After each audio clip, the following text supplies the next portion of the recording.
Aïe Cultination, l'univers qui nous entoure est rempli de mystères et de phénomènes inexpliqués que la science et la technologie peinent à expliquer. Dans cette vidéo, nous allons explorer 6 phénomènes inexpliqués qui ont la capacité de vous terrifier. Pour mieux vous laisser apprécier le sujet, nous avons fait preuve d'une neutralité sans faille et vous avons fourni toutes les informations dont nous disposions. Restez avec nous jusqu'à la fin de la vidéo et n'oubliez pas d'activer la petite cloche pour recevoir une notification quand nous mettrons de nouvelles vidéos en ligne. Les disparitions étranges de la zone du triangle des Bermudes. Le premier exemple de notre liste des phénomènes les plus troublants et les plus effrayants est l'ensemble des disparitions étranges qui se produisent dans la région connue sous le nom de la zone du triangle. Située dans l'océan Atlantique entre les Bermudes, Porto Rico et la Floride, ce triangle a été le théâtre de nombreuses disparitions mystérieuses d'avions, de navires et même de plusieurs personnes. Des vaisseaux entiers ont disparu sans laisser de traces, laissant derrière eux des énigmes sans réponse et des familles dévastées. Les théories vont des explications paranormales aux phénomènes naturels inconnus. Mais jusqu'à présent, aucun consensus n'a été atteint quant à la véritable cause de ces disparitions. L'une des disparitions les plus célèbres est celle du vol 19 de l'US Navy en 1945, lorsque 5 avions de chasse ont disparu lors d'un exercice de routine. Les équipes de recherche n'ont jamais retrouvé de traces des avions ou des membres d'équipage. Certaines des disparitions les plus étranges dans le triangle des Bermudes ont été celles où aucun signal de détresse n'a été émis et où les objets n'ont tout simplement pas été retrouvés. Cela a donné naissance à des théories suggérant l'existence de phénomènes paranormaux ou extraterrestres. Certains affirment que le triangle des Bermudes est un portail vers une autre dimension, où les objets et les personnes disparaissent pour réapparaître dans un autre temps ou un autre lieu. D'autres explications plus terre-à-terre avancent des facteurs naturels pour expliquer les disparitions. Le triangle des Bermudes est connu pour être une région où des tempêtes puissantes et des courants océaniques forts peuvent survenir. Certains théoriciens soutiennent que ces conditions pourraient causer des perturbations dans les instruments de navigation, entraînant ainsi des accidents et des disparitions. De plus, les fonds marins dans cette région sont particulièrement profonds, ce qui rend les opérations de recherche et de récupération très difficiles. Une autre théorie populaire met en avant la présence de gaz méthane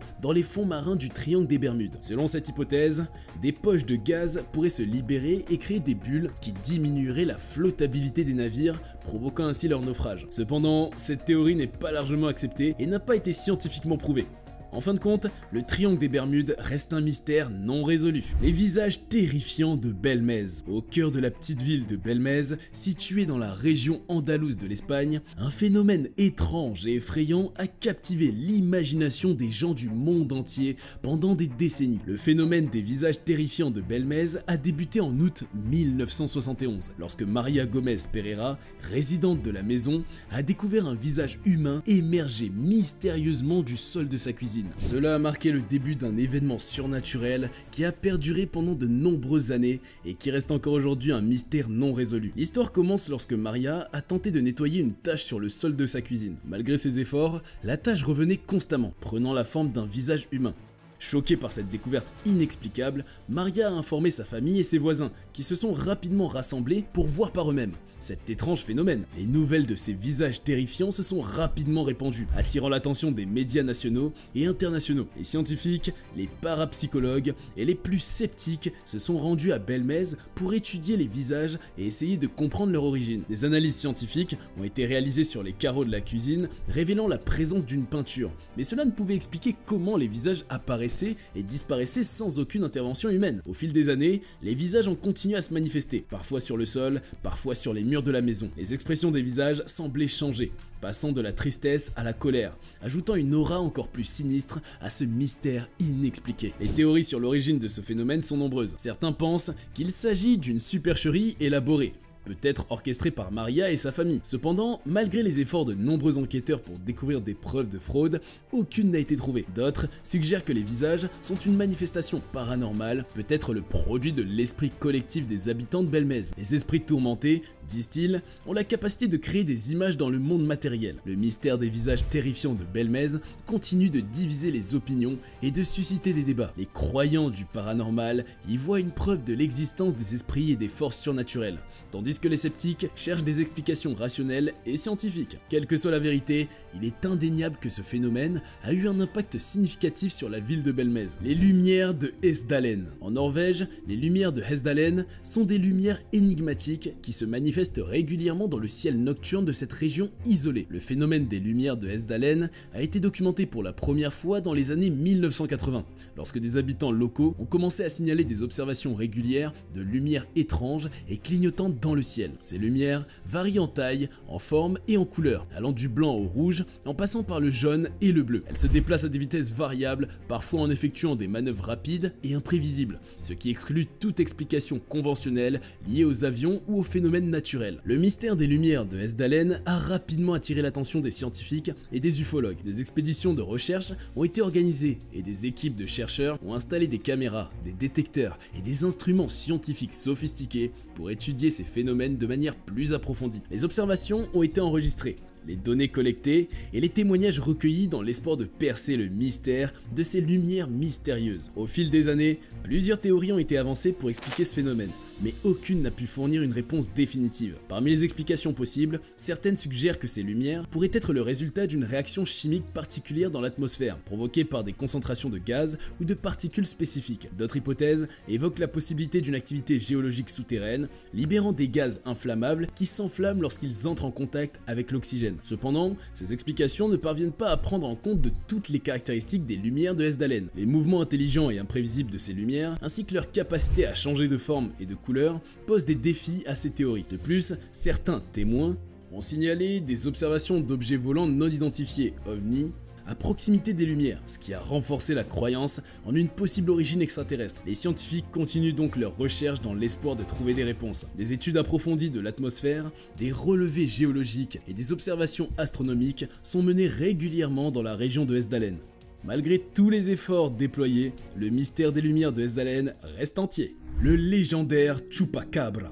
Le Chupacabra est une créature légendaire qui suscite à la fois fascination et peur dans l'imaginaire populaire. Son nom signifie littéralement suceur de chèvre en espagnol, car il est associé à des attaques présumées sur du bétail, en particulier des chèvres, dans certaines régions d'Amérique latine et des États-Unis. Le Chupacabra est décrit comme une créature bipède, généralement de taille moyenne à grande, avec une apparence reptilienne ou canine, des yeux rouges et des crocs acérés. Les premiers rapports sur le Chupacabra remontent aux années 1990, principalement dans les régions rurales de Porto Rico. Des fermiers ont signalé des attaques sur leur bétail où les animaux étaient retrouvés morts, avec des marques de morsures inhabituelles. On disait que le Chupacabra vidait le sang de ses victimes sans laisser de traces de sang ou d'autres signes évidents de prédateurs. Avec le temps, les rapports d'attaque de Chupacabra se sont multipliés dans d'autres pays d'Amérique latine, ainsi qu'aux États-Unis, en particulier dans le sud du pays. Les témoins prétendaient souvent avoir vu une créature étrange ressemblant à une combinaison de reptiles et de mammifères, avec une peau écailleuse ou hirsute,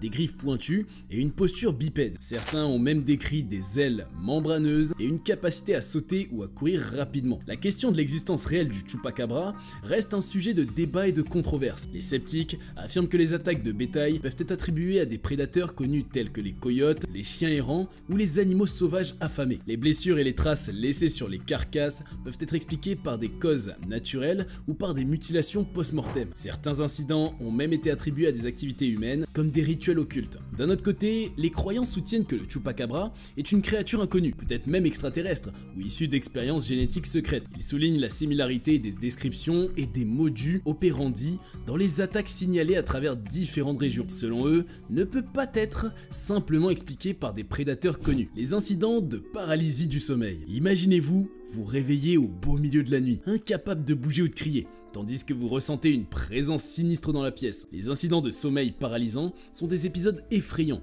où une personne se réveille temporairement mais est incapable de bouger ou de parler. Ces expériences sont souvent accompagnées d'hallucinations terrifiantes comme la sensation d'être étranglé ou d'être observé par une présence malveillante. Bien que la science ait fourni certaines explications sur les mécanismes de la paralysie du sommeil, la cause exacte et la nature des hallucinations restent un mystère. La paralysie du sommeil survient généralement lorsque le cerveau et le corps ne se synchronisent pas correctement pendant le cycle du sommeil. Normalement, lorsque nous dormons, notre corps est temporairement paralysé. Pour éviter que nous agissions conscientisation nos rêves et pour favoriser un sommeil plus réparateur. Cependant, dans le cas de la paralysie du sommeil, cette paralysie persiste même lorsque nous nous réveillons partiellement. Les personnes qui ont vécu des incidents de sommeil paralysant décrivent souvent une sensation d'immobilisation totale, accompagnée d'une grande peur et d'une incapacité à parler ou à crier. Ils peuvent également ressentir une pression sur la poitrine, une sensation d'étouffement ou la présence d'une entité sinistre dans la pièce. Ces hallucinations effrayantes sont connues sous le nom d'hallucinations hypnagogiques, avant l'endormissement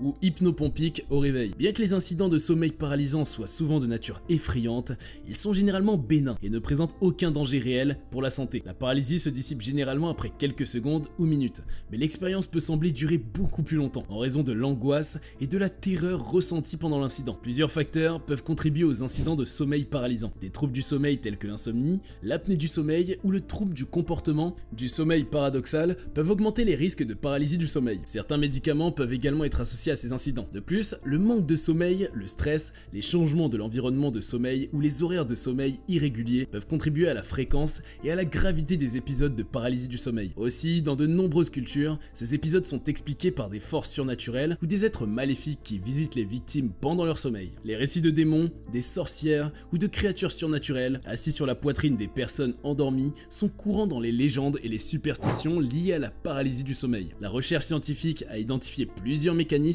qui contribuent à la paralysie du sommeil. Les études ont montré que pendant la paralysie du sommeil, le corps reste temporairement piégé dans l'état de sommeil paradoxal, où les rêves les plus vivants se produisent. Cette désynchronisation entre l'état de conscience et l'immobilité du corps crée une expérience de paralysie. La vallée de la mort est la pierre vivante. La vallée de la mort est un vaste parc national, situé en Californie aux États-Unis. Elle s'étend sur plus de 13 600 km². Elle se caractérise par un paysage désertique et inhospitalier, avec des températures atteignant régulièrement plus de 50 degrés Celsius pendant les mois d'été. L'un des phénomènes les plus étranges et les plus emblématiques de la vallée de la mort est la pierre vivante, également connue sous le nom de pierre mouvante. Il s'agit de rochers massifs qui se déplacent mystérieusement sur le fond plat du lac asséché de Racetrack Playa, laissant derrière eux des traces distinctives sur le sol. Les traces laissées par les pierres suggèrent qu'elles se déplacent sur de longues distances, souvent en ligne droite, sans l'intervention d'une force humaine ou animale. Les rochers varient en taille, certains pesant plusieurs centaines de kilogrammes, ce qui rend encore plus énigmatique leur capacité à se déplacer. Plusieurs théories ont été avancées pour expliquer ce phénomène étrange. Une des explications les plus largement acceptées est celle des vents puissants qui soufflent sur le lac asséché pendant les rares épisodes de pluie. Selon cette théorie, lorsque le sol est mouillé et boueux, les rochers peuvent être déplacés par la force du vent. Cependant, cette explication soulève également des questions, car les conditions nécessaires pour que le rocher se déplace de manière cohérente sont rares. Une autre théorie suggère que la glace qui se forme occasionnellement sur le lac asséché pourrait jouer un rôle dans le mouvement des pierres. Lorsque la glace se forme autour des rochers, elle peut se briser et être emportée par le vent, entraînant ainsi les pierres dans un mouvement lent. Cette hypothèse est étayée par des observations de traces de pierres qui semblent avoir été poussées par des petits blocs de glace. Cependant, malgré de nombreuses études et expérimentations, aucune théorie n'a encore été confirmée de manière concluante. Les mouvements des pierres restent un phénomène mystérieux qui continue d'intriguer les chercheurs et les visiteurs de la vallée de la mort. Nous sommes à la fin de cet épisode. Nous vous remercions pour votre attention et espérons que cette vidéo vous a plu. Nous vous disons à bientôt pour une autre vidéo qui sera riche en intrigues et en découvertes sur Cultination.